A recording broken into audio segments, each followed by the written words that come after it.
The cold marble floors of Bennett and Associates reflected my worn flats like a mirror, mocking everything I couldn't afford. I walked through those halls every morning at 6:45, before the executives arrived, before the whispers started, before I had to pretend I didn't notice the way their eyes moved past me like I was part of the furniture. My name is Mia Johnson. I'm 32 years old and I've worked harder than anyone in this building will ever know. I grew up in a 2-bedroom apartment in Southeast D.C., the kind of neighborhood where you learn to walk fast and keep your head down.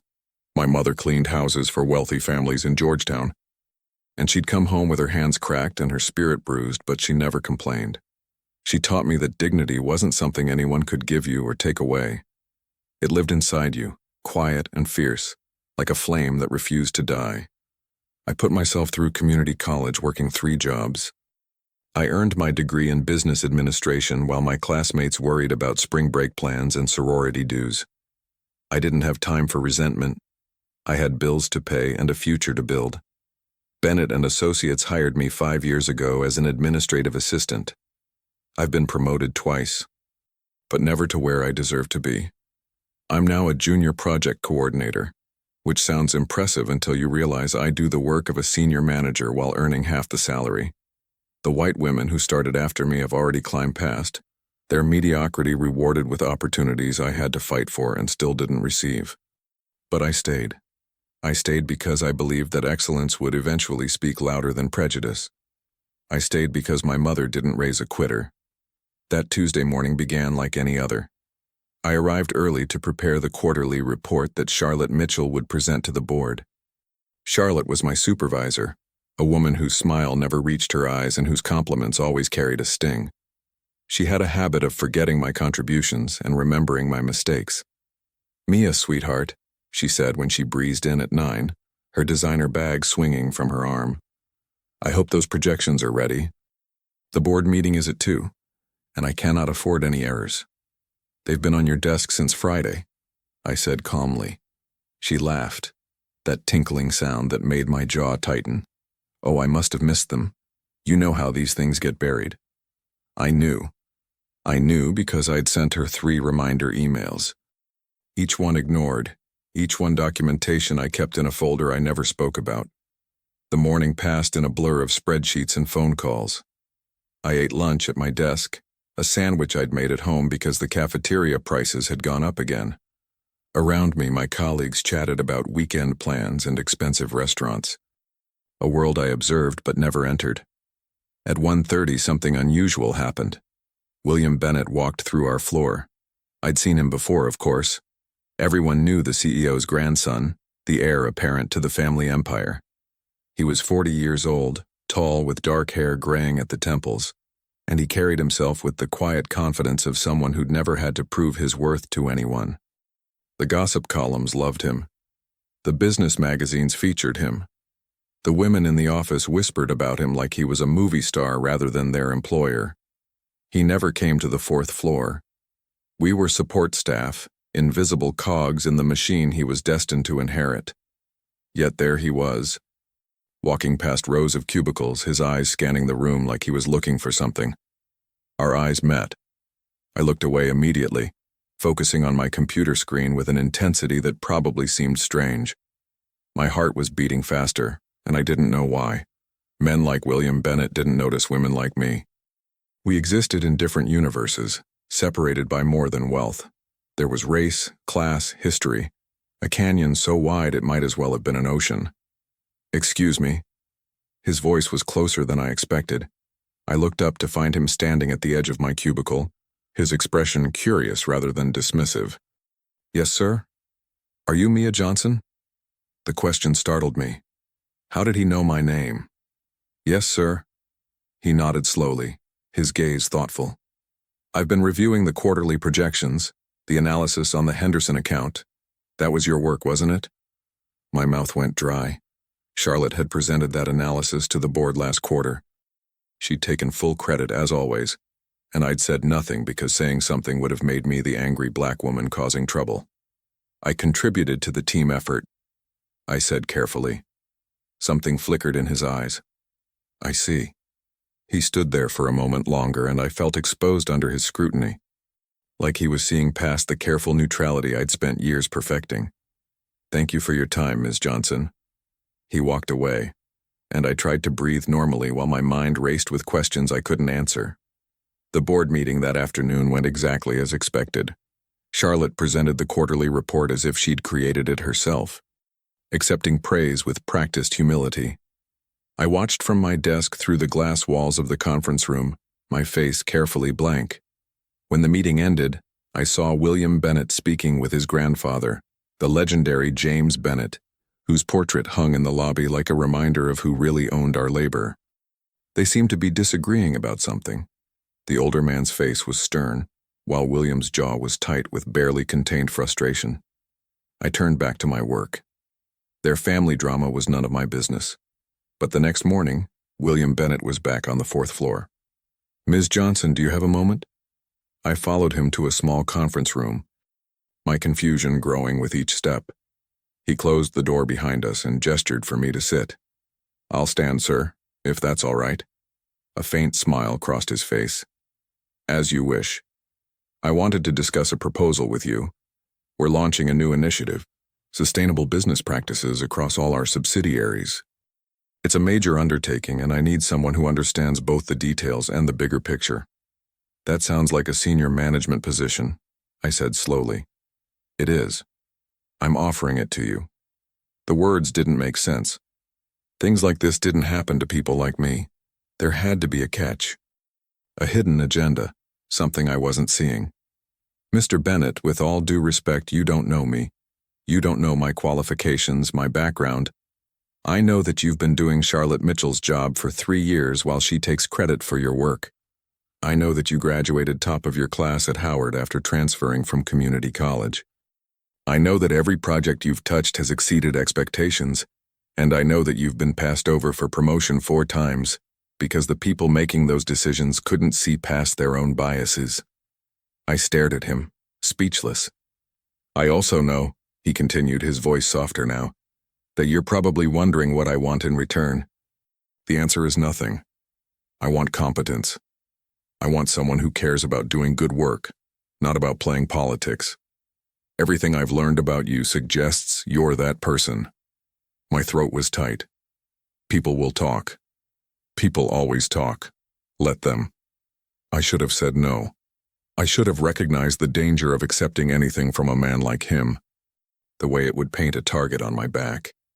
But I thought about my mother's cracked hands and my empty refrigerator, and the years I'd spent being invisible.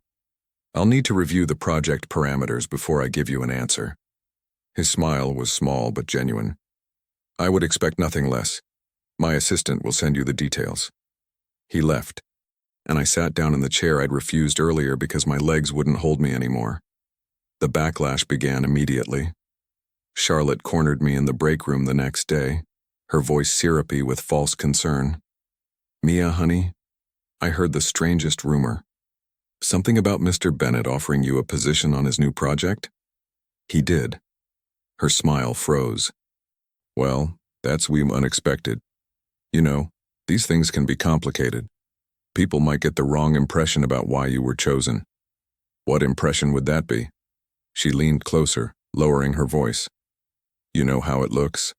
A young woman, an older man, a sudden promotion she doesn't deserve. I've been doing your job for 3 years. Charlotte, I think I've earned a promotion." Her face went red, then white. "I don't know what you're implying." "I'm not implying anything. I'm stating a fact. Now, if you'll excuse me, I have work to do." I walked away with my heart pounding, knowing I'd just made an enemy, but I was tired of swallowing my truth to make other people comfortable. That Friday, William invited me to lunch to discuss the project. "It's a working lunch," he clarified, perhaps seeing my hesitation. "My assistant will be there, along with the CFO." I agreed, though I spent the next 2 days agonizing over what to wear, what to say, how to behave. When I arrived at the restaurant, I realized immediately that I was underdressed. The other diners wore clothes that cost more than my monthly rent.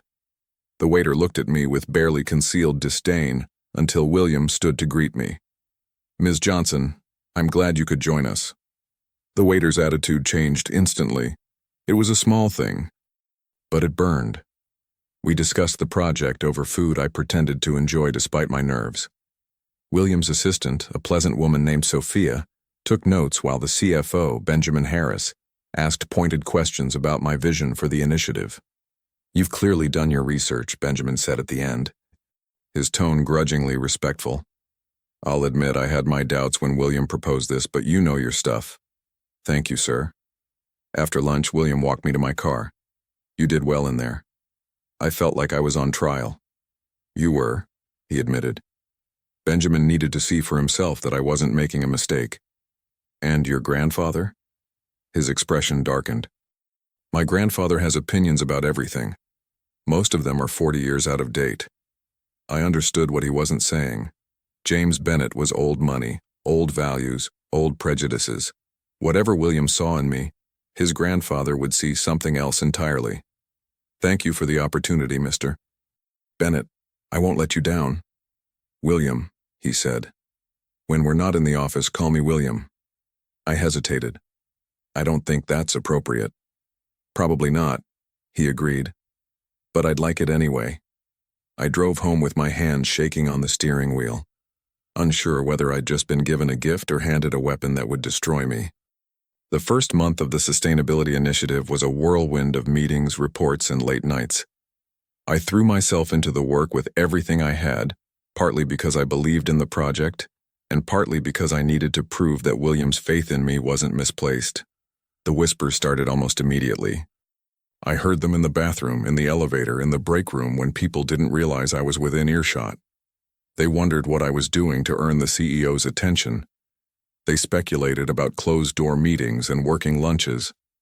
They watched me with knowing smirks that made my skin crawl.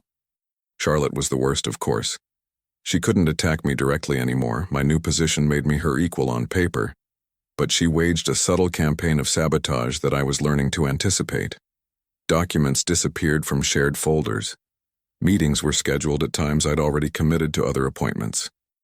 Critical emails arrived just minutes before deadlines, giving me no time to respond. I documented everything. My folder of evidence grew thicker by the day. William and I worked closely together, closer than I was comfortable with. He respected my boundaries, never pushing for more than I offered. But there was something growing between us that I couldn't name. When our hands brushed over shared documents, I felt it. When he laughed at something I said, his eyes warm with genuine amusement, I felt it. When he remembered small details about my life, my mother's birthday, my favorite coffee order, the book I'd mentioned reading, I felt it and tried desperately to unfeel it.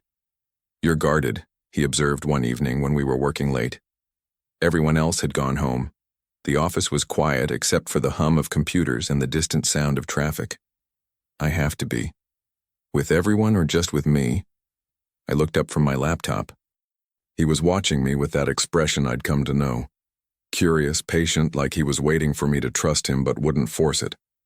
"Especially with you." "Why?" "Because you're the one who could hurt me most." The words hung between us, more honest than anything I'd intended to say. His face changed, something softening behind his eyes. "I would never." "You might not mean to," I interrupted. "But men like you move through the world differently. You don't know what it costs people like me to be near you. The assumptions, the judgment, the accusations. If this goes wrong, you'll recover. Your name, your money, your connections will protect you.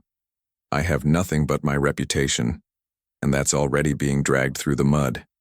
He was quiet for a long moment. When he spoke, his voice was rough with emotion. "I know I can't fully understand what you experience. I know my privilege blinds me to things you see every day. But I'm trying, Mia.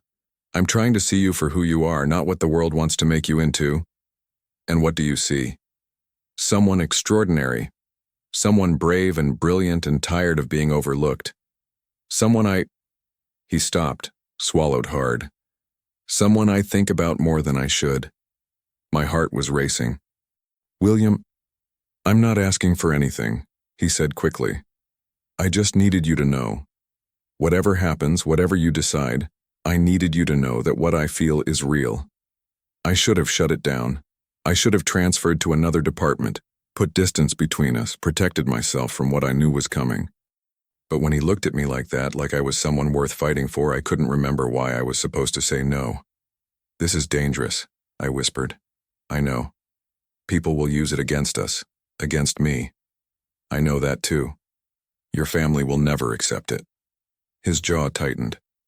My family doesn't get to decide who I care about. I wanted to believe him. God, how I wanted to believe him. The next few weeks were a careful dance of proximity and restraint. We had coffee together in the mornings, working breakfasts that felt like something more. We lingered after meetings, finding excuses to extend our conversations. We texted late at night about things that had nothing to do with work, his love of jazz music, my secret passion for botanical gardens, the childhoods we'd survived and the adults we'd become. I told him about my mother, how she'd worked herself to exhaustion to give me a chance at something better.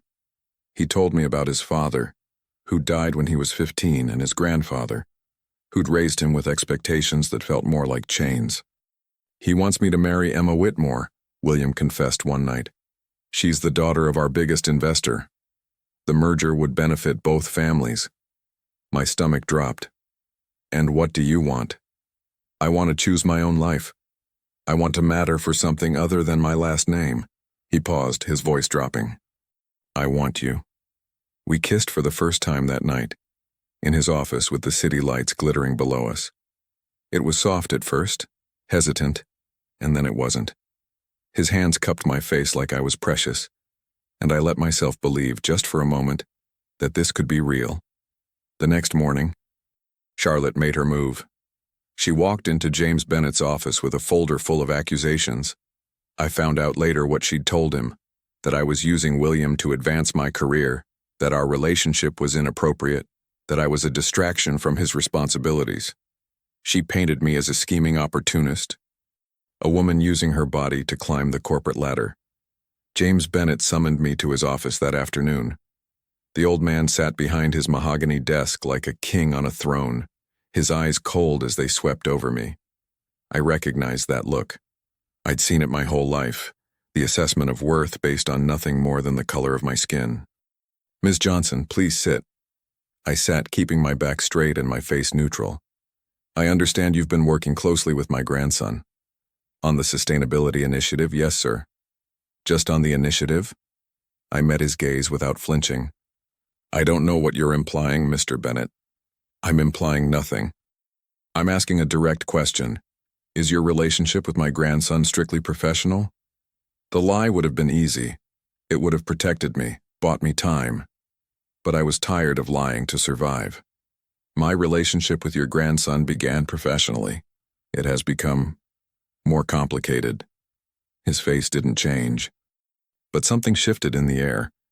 "I appreciate your honesty, at least. Most women in your position would deny everything. Women in my position are usually assumed guilty no matter what we say." A flash of something, surprise perhaps, crossed his features. "You're bold." "I'm honest. There's a difference." He leaned back in his chair, studying me. "Let me be frank, Miss Johnson. You seem like an intelligent woman, perhaps even talented. But you must understand that William has obligations to this company and this family. Obligations that cannot be fulfilled by pursuing distractions." "Is that what I am? A distraction?" "You're a complication, a risk to his future and the company's stability. I'm sure you can understand why that concerns me." "What I understand," I said slowly, "is that you've already decided who I am based on things I cannot change. You don't know me. You don't know what I'm capable of or what I've overcome. You've looked at me and seen a problem to be managed, not a person to be understood.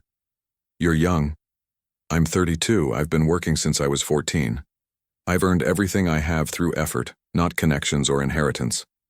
With all due respect, sir, I know exactly who I am. Can you say the same?" The silence stretched between us. I'd gone too far. I knew it, but I couldn't bring myself to regret the truth. "This conversation is over," he said finally. "I trust you'll make the right decision about your future with this company." I stood, my legs steady despite my racing heart. I always make the right decision, Mr. Bennett. It's why I've survived this long. I walked out with my head high, knowing that I'd just made an enemy of the most powerful man in the building. William found me in my office an hour later, his face tight with fury. My grandfather told me what happened. Mia, I am so sorry. Don't apologize for him. He is who he is. He's wrong. Everything he said, everything he implied, is probably true from his perspective. I sighed, exhaustion settling into my bones. William, this is what I tried to tell you. We exist in different worlds. Your family will never accept me, and fighting them will only cost you everything you've worked for. I don't care about any of that. You should. This company is your legacy, your family's legacy.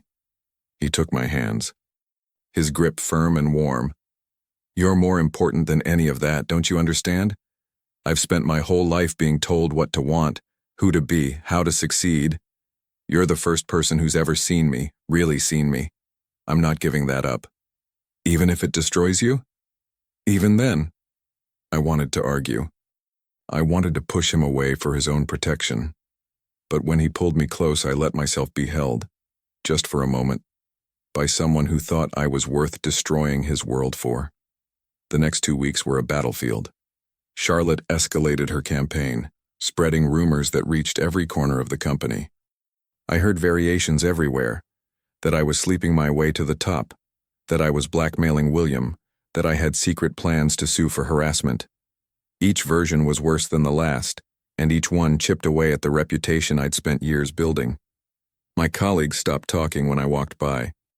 Invitations to meetings dried up. Projects I'd been leading were quietly reassigned to others. I was being erased, slowly and systematically, and there was nothing I could do to stop it. But I wasn't idle.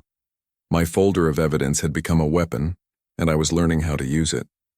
I discovered that Charlotte had been inflating her expense reports for years, skimming thousands of dollars from the company through creative accounting. I found emails where she'd sabotaged other employees' careers, women who'd threatened her position or questioned her authority. I documented the hostile work environment she'd created, the discrimination she'd enabled, the lies she'd told to protect herself. William helped where he could, using his access to uncover financial irregularities that went beyond Charlotte. The company had problems, ethical failures that his grandfather had ignored because they were profitable. The sustainability initiative wasn't just about environmental responsibility. It was about cleaning house. If we're going to do this, William said one night, we do it right. Full transparency, full accountability. Everyone who's been part of the problem faces consequences. Including your grandfather? He hesitated. Including my grandfather. We planned in secret, building our case piece by piece. The board meeting was scheduled for the end of the month, the perfect opportunity to expose everything. But 3 days before the meeting, someone leaked our plans. I arrived at work to find security waiting at my desk. My badge had been deactivated. My computer access had been revoked.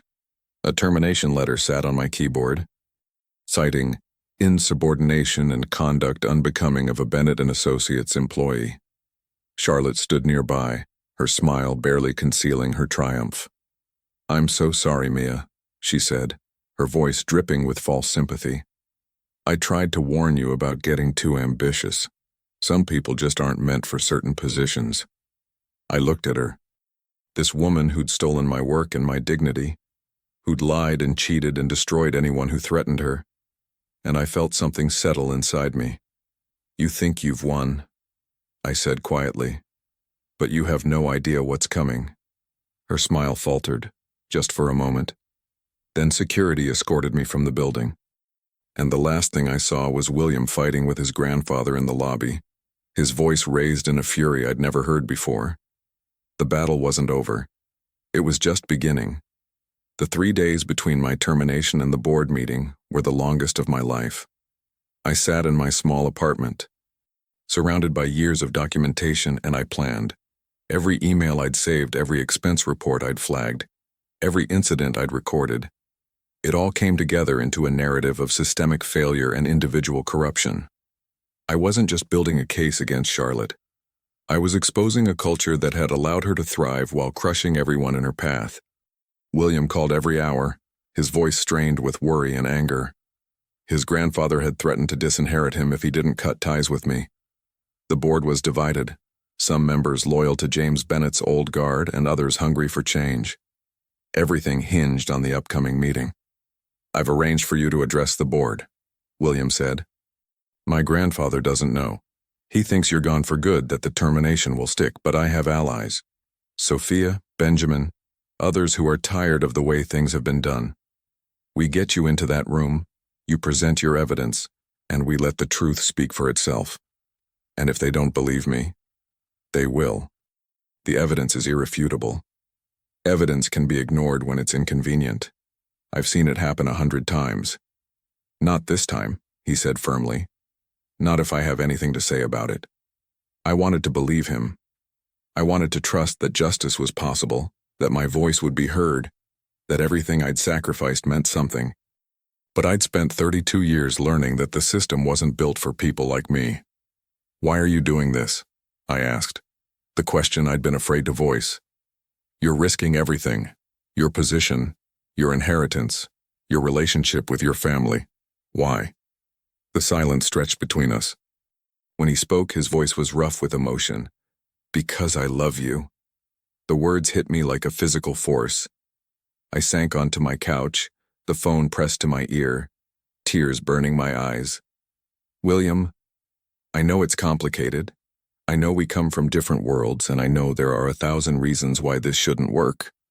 But I've never felt more alive than when I'm with you. You make me want to be better, to do better, to fight for something that matters.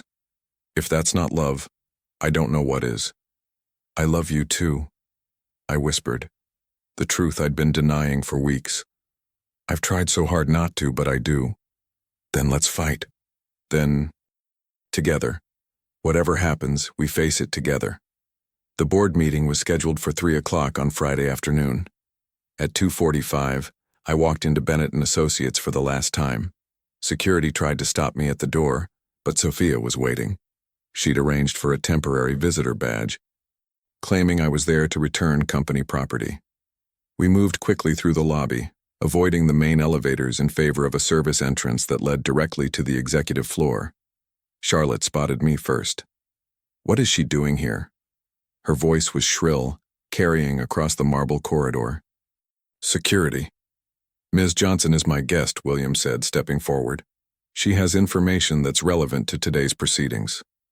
James Bennett emerged from the boardroom, his face a thundercloud. "William, I warned you.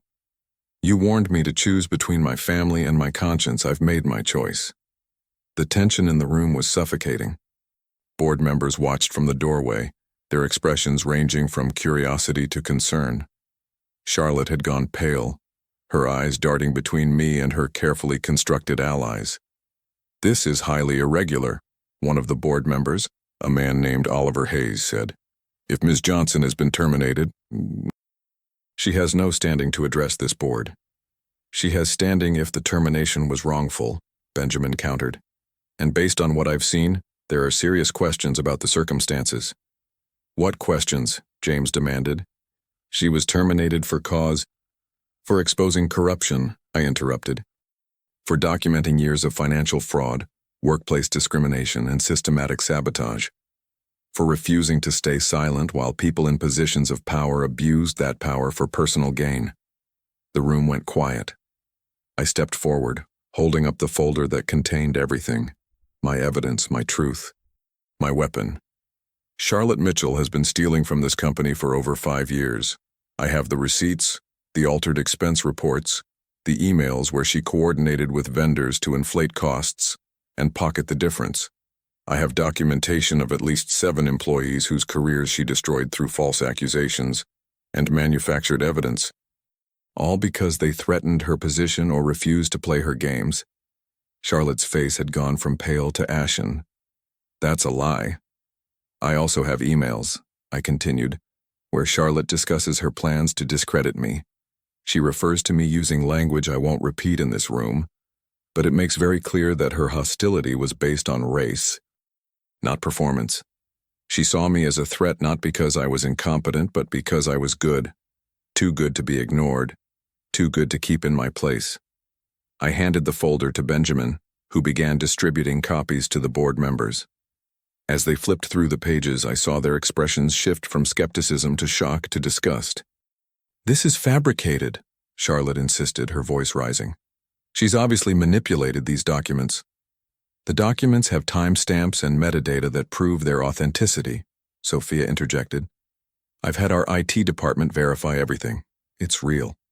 "Furthermore," William added, "this isn't just about Charlotte. Our audit has uncovered similar patterns throughout the organization. Inflated contracts, discriminatory hiring practices, hostile work environment complaints that were buried rather than addressed. We've been running a company that punishes integrity and rewards complicity." James Bennett's face was a mask, but I could see the calculation behind his eyes. He was weighing his options, trying to find an angle that would let him maintain control. "These are serious allegations," he said finally, "but they don't change the fundamental issue. Ms. Johnson's relationship with my grandson represents a conflict of interest. Our relationship," William cut in, "is not on trial here. Mia's competence, her integrity, her contributions to this company, those speak for themselves. What's on trial is a system that allowed people like Charlotte to thrive while crushing anyone who dared to challenge them." "You're naive," James snapped. "You think you can run this company on idealism? The world doesn't work that way." "Maybe it should." The board members exchanged glances. Oliver Hayes cleared his throat. "Perhaps we should take a brief recess to review this material more thoroughly." "I agree," Benjamin said. "This requires careful consideration." As the board members filed out, Charlotte grabbed my arm, her grip bruising. "You think you've won? You think any of this matters? They'll never choose you over me. They'll never choose some what?" I asked quietly. "Go ahead, Charlotte. Say what you really mean." Her mouth opened, then closed. The hatred in her eyes was naked, undisguised, and for once she couldn't hide behind corporate politeness. "You'll regret this," she hissed. "I'll make sure of it. You already tried. It didn't work." I pulled my arm free and walked away, leaving her standing alone in the corridor. The recess lasted 45 minutes. William and I waited in his office, neither of us able to sit still. He paced by the window while I stared at the city below, thinking about everything that had led to this moment. "Whatever happens," I said, "thank you." "For what?" "For seeing me. For believing in me when no one else did. Even if this all falls apart, I'll never forget that." He crossed the room and took my hands. "It's not going to fall apart, and even if it did, I wouldn't regret any of it. Loving you is the best decision I've ever made." Sophia appeared in the doorway. "They're ready." We walked back to the boardroom together, our fingers intertwined. Let them see, I thought. Let them judge. I was done hiding. The board members had reassembled, their faces grave. Oliver Hayes spoke first. "We've reviewed the evidence Ms. Johnson provided. While we'll need to conduct a more thorough investigation, the initial findings are disturbing. Charlotte Mitchell's conduct appears to constitute fraud, discrimination, and breach of fiduciary duty. We're recommending immediate termination pending a full audit." Charlotte stood abruptly. "You can't do this." "Furthermore," Oliver continued, "we're recommending that Ms. Johnson's termination be reversed immediately, with full back pay and a formal apology from the company. Her conduct throughout this situation has been exemplary, and we owe her a debt of gratitude for bringing these issues to light." I couldn't breathe. This wasn't how these stories ended. Not for people like me, not in companies like this. James Bennett spoke, his voice tight with barely contained fury. "And what about the other matter? The inappropriate relationship between Ms. Johnson and my grandson?" "What relationship are you referring to?" Benjamin asked mildly. "I see two colleagues who share mutual respect and professional admiration. Unless there's evidence of impropriety, I don't believe it's the board's place to police personal associations." Several board members nodded. James looked around the room, recognizing that his control was slipping. "This isn't over," he said. Actually, William replied, I think it is. He turned to the board. I've been considering my role in this company for some time. My grandfather and I have different visions for what Bennett and Associates should be. I believe in transparency, accountability, and ethical leadership. I believe in promoting people based on merit, not connections. And I believe that the woman standing beside me represents everything this company should aspire to be. He squeezed my hand. I'm proposing that Mia Johnson be appointed as the new Chief Sustainability Officer, with full authority to implement the reforms we've discussed. If the board agrees, I'm prepared to take a more active role in the company's leadership, not as my grandfather's heir, but as a partner working toward a shared vision. The vote was 6-2 in favor. Charlotte was escorted out by security, her face contorted with rage and disbelief. James Bennett stormed off to his office, already making phone calls to lawyers and allies. But the tide had turned, and everyone in that room knew it. After the meeting, William and I stood on the rooftop terrace, watching the sun set over the city. The air was cool, carrying the first hints of autumn, and for the first time in months I could breathe. We did it, I said, still not quite believing it. You did it. I just helped. You risked everything. So did you. He pulled me close, his arms warm around me. I meant what I said in there about loving you, loving. About wanting to build something together. I know. I looked up at him. This man who'd seen me when I was invisible, who'd fought for me when everyone else wanted me to disappear. I love you too, but this is only the beginning, William. Your grandfather isn't going to give up. There will be more battles. More people trying to tear us apart. I know, and I don't care. He kissed me softly, tenderly, like we had all the time in the world. Whatever comes, we face it together. That's what love is, isn't it? Choosing each other every day, no matter what. I thought about my mother, about the sacrifices she'd made so I could have a chance at something better. I thought about the years of struggle, the indignities I'd swallowed, the dreams I'd almost given up on. And I thought about the woman I'd become, not despite everything I'd faced, but because of it. My mother used to say that dignity isn't something anyone can give you or take away, I said. It lives inside you, quiet and fierce. I didn't understand what she meant until now. What does it mean? It means that I spent so long fighting for other people's approval, trying to prove I deserved a seat at the table. But I was already worthy. I always was. The only person who needed to believe that was me. William smiled, his eyes bright with emotion. And now? Now I believe it. And I'm ready to build something that matters. With you. 6 months later, Bennett and Associates had transformed. Charlotte was facing criminal charges for fraud. James Bennett had retired, officially citing health reasons, but really because he'd lost his grip on power. William had been elected CEO by a unanimous board vote, and I stood beside him as Chief Sustainability Officer, leading initiatives that were already being recognized as industry-leading. But more important than any of that was the life we'd built together. We'd moved into a brownstone in Brooklyn, a home filled with jazz music and botanical prints and the smell of my mother's cooking on Sunday afternoons.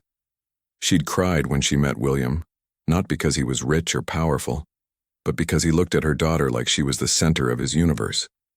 You raised an extraordinary woman, he'd told her. I know, she'd replied, squeezing my hand. I always knew. The world hadn't changed overnight. There were still whispers, still judgment, still people who couldn't see past our differences to the love underneath. But we'd learned to carry that together, to be each other's shelter when the storm grew too strong. One evening, as we walked through the botanical garden that had become our favorite escape, William took my hand and stopped beneath a canopy of cherry blossoms. I've been thinking, he said. That's dangerous. He laughed, that warm sound I'd fallen in love with. I've been thinking about what you said, about dignity being something that lives inside you. I want to spend the rest of my life helping you remember that. I want to wake up every morning and choose you, choose us, choose this life we're building. He pulled a small box from his pocket. Mia Johnson, will you marry me? I looked at him. This imperfect, privileged, impossibly good man who'd seen me when I was invisible and loved me when I was afraid. And I felt the flame my mother had always talked about, burning bright and fierce in my chest. Yes, I whispered. 1,000 times yes. He slid the ring onto my finger, and I pulled him close, kissing him under the cherry blossoms while the setting sun painted the sky in shades of gold and rose. They thought I had no power. They thought I was invisible, disposable, unworthy of love or success or happiness. They were wrong. I was always powerful. I just needed to remember. And now, with William's hand in mine and our future stretching out before us, I would never forget again.